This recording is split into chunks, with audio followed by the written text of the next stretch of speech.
On this edition of In the Gun, some new rule changes both on the field and off the field that will take effect this college football season.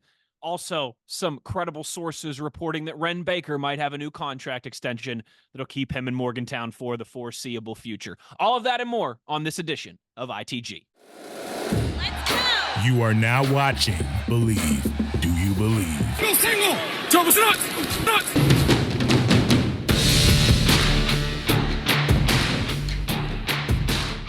ITG with Wes, Owen, and Jed. Those goofy bastards are just about the best thing I've got going. Here's our mission statement in the Gun podcast. Whenever I'm about to do something, I think, would an idiot do that? And if they would, I do not do that thing. You're only young once, but you can be immature forever. Everybody had something to do. It's a long story. Dude, it's all PG, you know what I mean? Everybody had their clothes on and everything. Okay, it's a short story. They dropped some balls on the Oklahoma State side. Quit laughing. Okay, look at it. Here we go. Hey. You are In the Gun. Because once you enter this family, there's no getting out. In the Gun, episode 161 of your new favorite WVU football podcast. I'm Wesley Euler, flanked today by the signal caller, Jed Drenning. We have got our guy Skyler has got some, listen, I always hesitate to say health things. Okay, Skyler's fine, but he just had some health things pop up. And our guy Big Owen is in the happiest place on earth. The beer truck is down in Disney World. So you've got myself, Wes Euler, you've got the signal caller, Jed Drenning, for this edition of In the Gun. And of course, we are brought to you in part, as always, by our friends at Bet Online, your number one source for all your summer sports this season: baseball, golf, the NBA and NHL playoffs. You can get all the latest stats, news, and scores available to follow your favorite teams. You can also get all the latest odds and lines, including the latest matchups, props, and odds on just about every sport out there. So head to their website or use your mobile device today to get in on the action at BetOnline, where the game starts. And Jed, we have some changes coming to the game of college football in terms of new rules. We'll get to that in just a few minutes. But as always, a few updates, a few headlines here to get us started, and a pretty significant one. Sources, as incredible sources, Pete Thamel from ESPN, Chris Anderson from 24/7 Sports, credible sources reporting that WVU Athletic Director Wren Baker has signed a 2-year contract extension with the school that would carry him through December of 2030. Of course, Wren has been the athletic director since December of 2022, so about a year and a half now for Wren Baker's time since he arrived from North Texas. Jed, again, we always have to make sure to differentiate. This is being reported by very credible sources, again, but it's not officially official from the university just yet. But by all intents and purposes, it looks like Wren Baker is going to be locked down in Morgantown for even a little bit longer until the end of 2030 through December there. That's good news for anybody wearing gold and blue. There's no doubt about it. It's to the point where you very much get the sense, we've talked about this many times, we're all Wren fans on this podcast. He is not just an up-and-comer. I think he's kind of started to arrive with some of the things that he's accomplishing. And he's a very reputable guy throughout the profession, throughout the industry, in the administrative world. He has a great reputation. But you and I kind of reacted the same way. We shared this before we came on the air. Anytime in this day and age, when you see a breaking report that says sources say Wren Baker, you're like, oh no, crap. But this is good news. This is good news. This is the kind of news that you want. So good on Wren and good on WVU. No doubt. Yeah. Listen, it's been still a relatively small sample size when you're considering just about a year and a half at the helm, overseeing WVU athletics, but so far so good in terms of hires, in terms of cultural decisions, in terms of how he's embraced this new era of NIL and what that means for athletic departments across the country, and Country Roads Trust kind of unanimously being heralded as one of the top 10 NIL collectives across the country and what they're doing. Wren Baker, same thing. You and I were laughing when we first saw those tweets across the timeline. You see sources, Wren Baker, and you go, oh no, crap, what just happened? Did he take a job at Texas? Did he take a job at Oklahoma? What just happened? Who just stole Wren from us?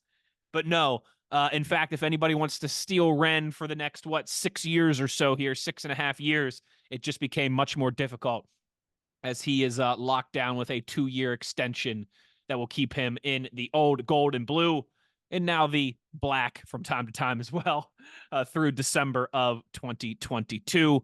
Wren Baker and his contract extension, obviously some big news. A big thank you to our friends at Toothman Ford and our guy JR. We all know cars cost less in Grafton.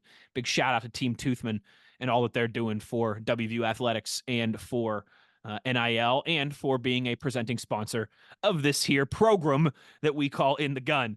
Jed, it is also a little still moving and shaking as it relates to portal season for the Mountaineers, and an exciting addition this week in the portal for the offense for our guy Blaine Stewart. Yeah, I saw somebody use the phrase this week in another school, portal combat, and I thought that's pretty fitting to what's good. Playing out right now. But that's good. And speaking of portal combat, there's a tight end named Gregory Genros, who at one point it looked like we've been in on his recruiting since the fall, but it looked like he was heading to Arkansas, and then that fell through. And it very much looked like a lot of sources that he was going to be heading to Colorado, so much so that a lot of those Colorado sites were putting up videos about what role he might play in the offense and how he's going to bring a different dynamic. And so a JC kid with 2 years to play. And I think what he brings is a big frame. He's athletic. He's 6'6", 6'7", depending on who you ask. I haven't stood next to him yet, so I can't verify that. But he's a big dude, about 240. So one of the things with that build that I wanted to see when I first started watching a little bit of tape on him was, all right, does he at least scrap? Is he a scrapper? Is he a mover? I mean, obviously, he's going to be formidable in the pass game with that frame and his skill set. And he is. He's productive in the pass game. He'll threaten the seam. He'll make some of the tougher catches, wide, a massive target radius, as you might expect. But is he willing to scrap and maybe pave the way for the run game? And when you're coming to play for a team that a year ago led all Power 5 schools in rushing offense, well, you better bring that as well. And at least he does make that effort. So, yeah, he wasn't one of these guys who's throwing the old A blocks and getting out of the way. So right. I do think that he's going to bring a lot of value. And that room is kind of interesting. You mentioned Blaine, and here's what Blaine's going to be working with. The question has been throughout the course of the spring, are we or are we not in the market for another tight end? Probably so. It seemed to be leaning that way. Mm-hmm. Now, what was playing out in camp, Cole was obviously on the shelf. No, need to risk further injury with Cole. He's going to be just fine, but he didn't participate in the spring. So it was an opportunity for Traylon Davis and Will Dixon to shine. And we kind of understand what Traylon Davis's role in this offense is going to be as the more physical presence in that room. But he was trying to expand that role a little bit more in the pass game. And I think he accomplished that in the spring. Now, the interesting project is Will Dixon, another kid with a nice frame, a big frame, and he can run. I mean, this kid can run. I mean, you talk about somebody in that position room that can stretch the field vertically or on a crossing route or when attacking the seam. I think with him, it's just going to be a function of consistency because the tools and the skill set are all there. So either way you stack it, I think that Blaine Stewart has to be smiling with the addition of Gregory Genros with that type of frame, that type of skill set. A guy, yes, he's from the Bronx, but he headed out to Kansas and played college football in the junior college level for the last couple of years. It's funny, in this new world, we probably otherwise 5 years ago would have led this by saying the number one junior college tight end in America, right? Right. But at the age of the portal, I mean, I'm not going to say that's like South Dakota claiming they have more parking spaces than any state in America, but the JC's a different animal than it once was in the portal. But this is a kid who brings value. I think he can have an immediate impact. You're going to want him to get here soon and have a nice summer. And then once camp starts rolling, put the pads on, see what happens. But yeah, I think it's a nice addition. And so far, so good in this game of mortal combat for Drew Fabianich and that West Virginia staff. Without a doubt, it is always part of the conversation here, and always encouraging to see the exciting imports as opposed to the disappointing exports. So we will take that without a doubt. And Blaine also posted when this news became official a couple days ago, or maybe just I think it was Wednesday this week. I want to say maybe Tuesday or Wednesday of this past week. Blaine just put out a tweet that had like 4 pictures of recent JUCO guys that came to WVU. So like Bruce Irvin was on there. Trayvon Wesco, who was a tight end who was drafted, was on there. I think Rasul Douglas and Kaiser White. Yep. Kaiser White, I want to say. Kaiser was Lackawanna. Yeah. Okay. Lackawanna. Yep. Yeah. So I think those were the four. Rasul Douglas, Kaiser. I know Bruce and Trayvon were two of them. But this is a program that Lackawanna. I'm trying to remember. I know Kaiser was. The White brothers were Lackawanna. I'm trying to remember if Rasul was. It seems like he was, but I can't quite. Some of these things. I tell you what, you pull the plug and you drain it. Fortunately, we have this thing here called the interwebs. Called the interwebs. He was Nassau Community College on Long Island. Okay, Nassau. Okay, he was not Lackawanna. Okay. Yep. Yeah.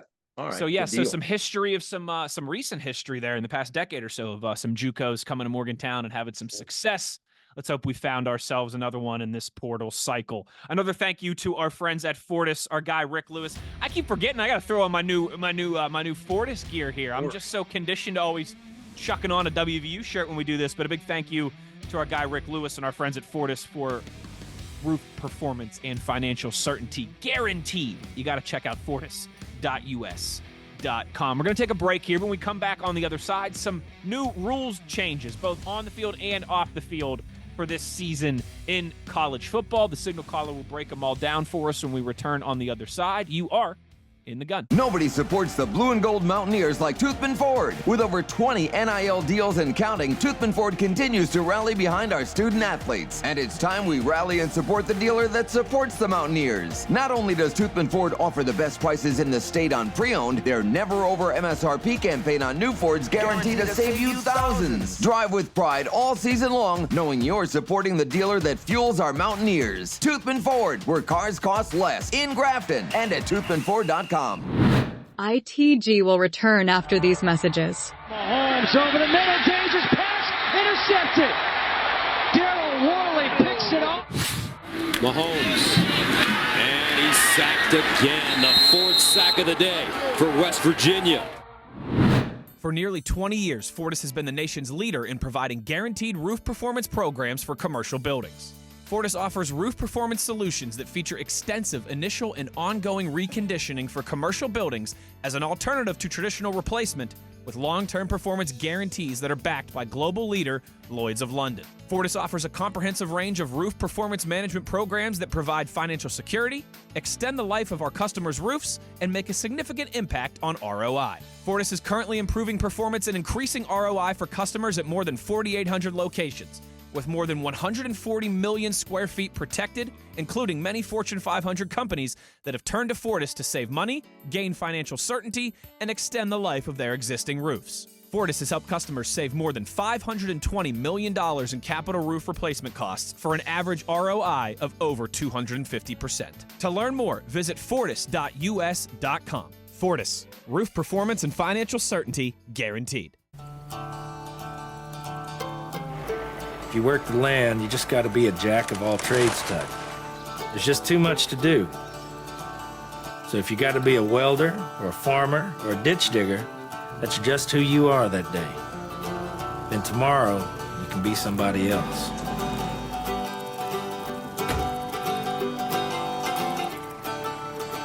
Get your Coyote at the new location of Johnston Equipment between Weston and Buchanan.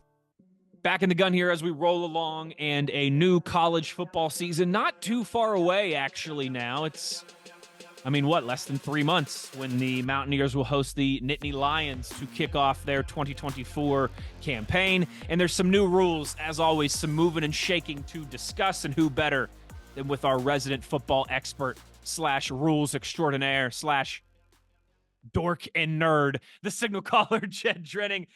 Jed, I know some on-the-field rule changes, some off-the-field rule changes. You wanted to start with the off-the-field here first. What do you got for us?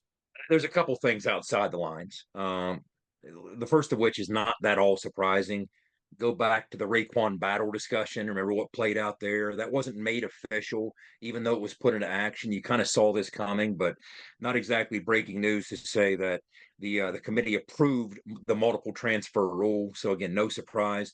Now, the only caveat, to transfer multiple times. You can do so and be eligible so long as you are academically eligible when you transferred from your previous school. So that's the academic standing portion of it. Another thing that's kind of outside the lines, schools will now be allowed to, where in the games, you will be officially taking looks at the conference level. The conferences will at least have the option to have a collaborative replay review system. So in other words, you can have some sort of national coordinator of officials at an operating hub get eyes on every call in the game. Now, I say that's outside the lines, even though it affects inside the lines, obviously. But to me, Wes, the intriguing part about that is where we stand in this new age of targeting and the craziness of targeting. It can't be a bad idea to get an extra set of eyes from the national level on to some critical targeting call that may or may not involve an ejection. So I like that. It's going to be formally added to the rule book. It's been an experimental rule before, but now it's actually part of the rule book. So those are the things off the field that have kind of unfolded. Again, no major breaking news, but some solid additions. Yeah, no, absolutely. And I mean, those are things that have an effect on the game, like you said. And so I don't think, it's nothing that's going to drastically move the needle from a national perspective, but definitely things that people need to keep an eye on. No doubt about it. And so, again, off the field, not a really busy off season. But if you want to look, Wes, between the lines at what's happening, before we get into the three rules that are really getting all the news and getting all the headlines, one of the things that was discussed was the possibility of outlawing the hip drop tackle. And so much has been made of the fact that the NFL did do that. That surprised a ton of people, myself included. Yeah. Now, people listening, if you're asking what's a hip drop tackle, quick definition would be a defender wraps up a ball carrier, rotates or swivels his hips, unweighting himself and dropping onto that runner's legs during the tackle, risking injury is what they're concerned about there. Now, think back to when Jordan Travis got hurt against North Alabama. That was a hip drop tackle. So that was in the news, but it was also in the news because it happened within just a couple days of Mark Andrews, the tight end for the Ravens, breaking his ankle on Thursday Night Football on another hip drop tackle. So long story short, in the offseason, the Rules Committee did look at that, the possibility of banning that. But instead, they say, you know what? We're not going to pull the trigger on that. It will be too difficult to enforce it on the field, we feel right now. So let's sit back, see if chaos does ensue at the NFL level, since they are going to enforce it, and maybe follow their lead if it's not too problematic. So that's kind of what's playing out there. And interestingly enough, and this isn't a major deal, but it's worth mentioning. You're talking about different types of tackles. The horse collar tackle was in the news, but only because it's now going to be made legal. Most people didn't realize it wasn't legal, but it's now going to be made legal within the box area. And sometimes made a 15-yard personal foul, made illegal within the box area. But sometimes within the box area, tackle to tackle, different rules kind of apply anyway. And there's a different standard because there's a different style of play in that part of the field with those big bodies. The velocity is different. So it's dangerous in different ways than the perimeter is. The perimeter is dangerous because of the velocity. I think the interior is more dangerous because of the bulk and the consistent impact. But I mean, again, when you look at things traditionally like blocking below the waist, sometimes different standards in the perimeter versus in the box. But now it will be uniform in the sense that horse collar tackles are illegal outside the box, now inside the box as well. And that's something that the NCAA Playing Rules Oversight Committee has adopted, in addition to these three significant rules that we're not going to discuss. Yeah, we're going to get to those three significant rules now. But before we do, a thank you to our friends at Johnston Equipment. Make sure you're checking out their new location, Route 33, just outside of Weston. All right, Jed. Yeah, you said to me three main rules changes on the field. So let's lay those out here. What do you got? Let's start with this. Teams will be able to use coach-to-player communications via radio transmitters and helmets to an offensive and defensive player. One designated offensive or defensive player. Now, the NFL has done this for 30 years. So we've seen it when you're watching football before. The green dot guy. Now, that's where the conversation comes into play. it's pretty streamlined on the offensive side of the football. First of all, this isn't going to be groundbreaking for West Virginia. We've done it the last couple of springs. We did it in our bowl game. So we've had some dry runs into this. It's not going to something that's going to ambush Neil Brown and the staff or Garrett and Nico. I mean, they've become accustomed to this over the course of the last couple of springs and against Carolina in the bowl game. So what's interesting is the rule will be enforced as such. The communication from the coach to the player will be turned off with 15 seconds remaining on the play clock. Now, remember, the play clock's taken down from 40 as soon as the ball's set. So it's either going to be turned off, the communication, at the 15-second mark, or when the ball snapped, whichever comes first. Okay. So if you have a tempo team, it's snapping it much more quickly. That's going to be kind of a different animal. Now, here's what's interesting about this. First, let's talk about the green dot guy. On offense, pretty easy. It's going to be the quarterback. And if one quarterback's out, another quarterback comes in to replace him. So it's easy to have one guy on the field, one position with the green dot. Now, defensively, and Neil's talked about who so far has been the identified green dot guy, and that's our Mike backers, our inside backers. All right. Most teams will probably lean toward having a backer do it. Why? Because that's really the only position on the defense as a second level player, a second level defender. When you think of the defense, you have the D line on the first level, then the backers on the second, the secondary on the third. That's the only position that has access to both the D line and the secondary as a second level player. So, yeah, you can get creative and tinker with it and have somebody else involved as a green dot player. But think of how complicated that's going to become. First of all, if you're going to want a back end player to do it, it's going to have to be a veteran back end player that you trust. So let's say it's Aubrey Burks. All right. Well, the issue is Aubrey Burks is already going to be on the field as a starter with the Mike backer to begin with. So what are you going to be doing? Switching out these green dots between series or every other play? So that's not manageable. So you're going to be somewhat limited on the defensive side, first starting with that in terms of who can and who can't. And second of all, once again, all the advantages go to the offense. The offense decides what kind of tempo they're going to use, right? And the offense decides when the ball is snapped. So the offense knows what it's up to.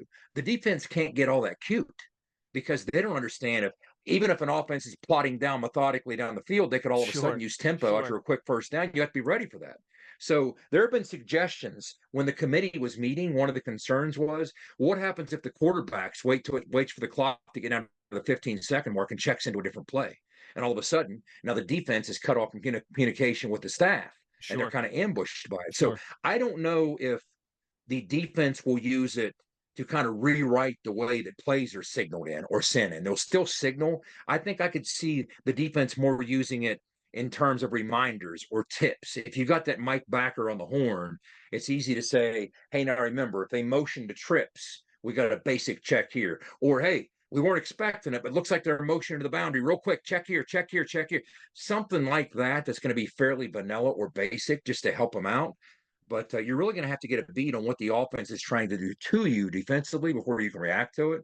So that's kind of the consideration you're looking at. When you look at all the different things that could play out, I think the advantage would once again go to the offense more so than the defense. But, yeah, it could help the defense in the sense, and Neil said, I think it's going to help the defense more than people think. Well, that, in fact, might be how. It might be these tips or reminders or suggestions in real time. But there have been people saying that, hey, maybe the defense will get cute and change their structure within the 15-second mark. And now the quarterback is kind of I just can't see that happening. That's too risky.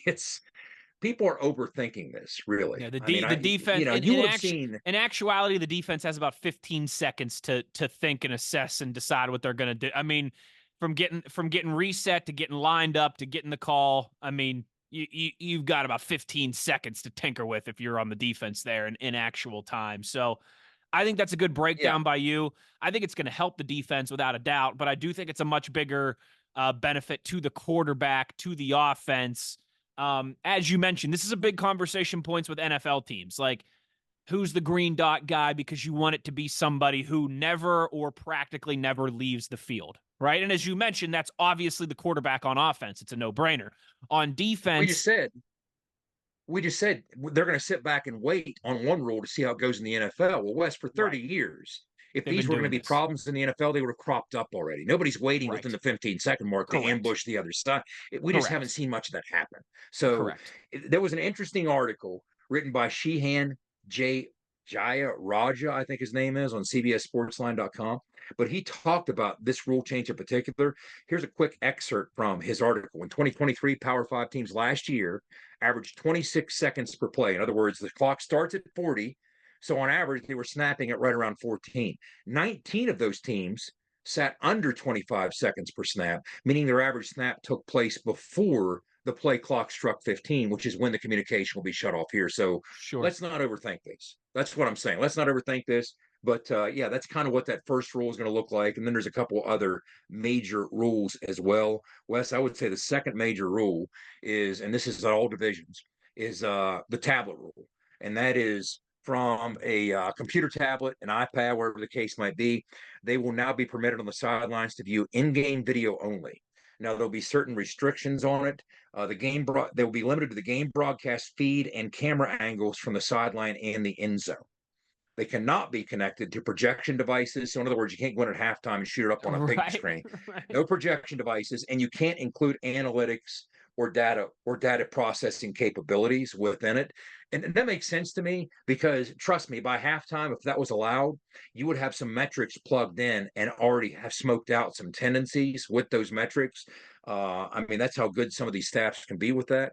But that's a rule, Wes, that it makes sense. But what's interesting is it's been offered to all three divisions of play, not just the FBS level. So if, in fact, you're equipped to do that, these are all optional. The option is you can have available those resources. And, I could see myself back when I was playing. I'm always glad I didn't have this because you would probably have to be careful about paralysis by analysis because you would have so much at your disposal. I mean, the best we could do is go off of the scribbled notes that the staff had in the press box and put them up on the grease board and say, hey, the front kind of looked like this, that blitz kind of looked like this, that coverage rolled like this. But if you have actual screenshots, I mean, I can't begin to tell you how delicious that is to a quarterback to see that. And you know what? It's also, and to Neil's point about some of these can also be an advantage to the defense. If you're facing some wacky offense that's giving you all kind of moving formations and shifts and motions, well, this is one way to kind of simplify that at half when you're walking some guys through some adjustments, or for that matter, even on the sidelines. So that's the second major rule. And the final major rule, signal caller? Yeah, this is interesting. And I firmly stand on one side of this, and I'll explain why. This is a rule that's been obviously attached to the NFL since Moby Dick was a guppy, and that's the 2-minute warning. There's been a 2-minute warning in the NFL, both at the end of the first half and the second half, forever and a day. And Neil made a good point. He's like, look, first of all, I think it's good to have rules that mirror the NFL. So the game you're watching on Saturday is more like the game you're watching from a rule standpoint, not from a style standpoint, from a rule standpoint on Sunday. And it's a good time for, first of all, it helps your advertising partners reset things, get things cleaned up. 2 minutes to go. Here's how your breaks are going to look. But even from an officiating standpoint, bear in mind at the college level, different rules kick in the final 2 minutes of each half. There's still a stoppage of the clock after a first down, whereas before that there's not, starting last year and moving into this year. So that's interesting. But I like the idea that you're going to have a clean cut stoppage of time at the 2-minute warning in each half for a couple different reasons. The biggest reason I go to is when you look at one of the things the NFL has long understood that's made it the successful venture that it is. For the better part of the last half century, 90% of all rules changes have favored what? The offense. Yep. More specifically, not just offense, but the passing game. Okay? And now let's think about that. The NFL moved in the hash marks, helps the passing game, hurts the defense. Roughing the passer hurts the offense. The passing game helps the offense, the passing game hurts the defense. The Mel Blount rule, where he used to knock the daylights out of people at the line of scrimmage, that's against the rules now. The 5-yard chuck rule. All these things help the passing game, not just the offense, the passing game. Targeting, you could argue helps both, but I would argue maybe more from a downfield standpoint, the passing game. They even adjusted the shape of the ball to make it easier to throw the football. So all these things have been advantageous to not just the offense, but to an offense willing and inclined to throw the football. Now, why is that smart on the part of the NFL? And the 2-minute warning ties into this. That's smart because It's very difficult in the NFL to do what? Sit on a lead. Because let's say you get up by 17 in the third quarter. You know what you're not doing? All those wonderful rules that make it so easy to throw the ball. If you're up by 17 in the third quarter, you stopped utilizing those advantages. And meanwhile, the other team trying to play catch up and make the game closer is doing nothing but utilizing those advantages on every play. You're just running the ball. So not only are you not throwing the ball, but the running game hasn't really, there's no major advantages in the run game compared to the pass game over the last couple decades. So if you get a 17, 20-point lead, whatever it might be, and you're trying to sit on it, you want nothing more than to run the clock out in the game. Well, the NFL doesn't want that to happen. The NFL wants the team that's down by 17 to have every chance in the world to come back and tie it in the final 2 minutes. Well, once again, we move into the stoppage of clock at the 2-minute warning. That's one more added timeout in addition to the timeouts you already have to do what? Give the team that's trying to play from behind another chance to make that comeback. Why do you think the NFL ends in so many tight games? This is why. And the more you can do that in college, the more you can do. It should be difficult to sit on a lead. It should be. Fans don't want to watch that. The only fans that want to watch that are the actual fan base of the team winning with the league. Yes. Other than that, if you're just kind of, watching a game where you have no stake in, you want to see a good game. And the reason the NFL gets so many good games is that. And yes, I'll close with this, Wes. Is it fair to the defense? Absolutely not. But that boat sailed a long time ago. And I think back to, I recently rewatched The Judge on Netflix, and Robert Duvall had a great quote. Somebody complained about something being fair. And again, is this fair to the defense? All these rules and the 2-minute warning? You want it fair? Head north, stop when you get to Indianapolis. You'll see tractor pulls, cotton candy, kettle corn. First week in August, you'll love it. That's fair. All right, well, that's where the defense lives. They're used to this. For 50 years, every rule in the world has been used to bludgeon defenses and to make fans happy because fans want closer games. That's what all these things contribute to, including stopping the clock to add an extra timeout with 2 minutes left to give the team that's trailing that slightly more of a chance to maybe get the ball back and make a run and make it interesting. The NFL has understood that forever. College is starting to come around to that a little bit, especially after some of the rules changes to make the game go faster last year. This is a good time for this, and that's why I'm all on board. I'm all for it. To me, it makes absolute perfect sense. Yeah, everything you said there was spot on, and I just agree in the larger picture of the game that's played on Saturday should look pretty similar to the one that's played on Sunday. Some of these things, the differences in the 2-minute warnings and the time stoppages and, the 1 foot in bounds versus the 2 foot in bounds, right? There's always been some of these little things, and some of them make sense. Some of them seem a little odd. But this one, for everything that you touched on from just the viewership and the interest standpoint, which we know drives all of this. And then it makes your TV partners happy as well too, which is always, though you want to have those guys in your good graces. Close games. Anything that precipitates more close games is good. More opportunity for offense, more opportunity for close games, more opportunity to please your corporate sponsors. It makes a lot of sense when you look at it that way, for sure. So that was fun. Some good rules changes, some looking more like the NFL in some of these ways in terms of helmet communication and 2-minute warnings. Obviously, as we often do, this will be another one of those stories, another one of those things that we keep an eye on as this goes along, that we'll talk about at times throughout the season and maybe revisit in the offseason next year. But a great breakdown there by the Signal Caller in this edition of some of the new rule changes that are coming to college football for this 2024 season. But that'll do it for this edition of ITG. For the Signal Caller, I'm Wes Euler, and the one thing we ask of you is to be an ear and tell an ear about your new favorite WVU football podcast.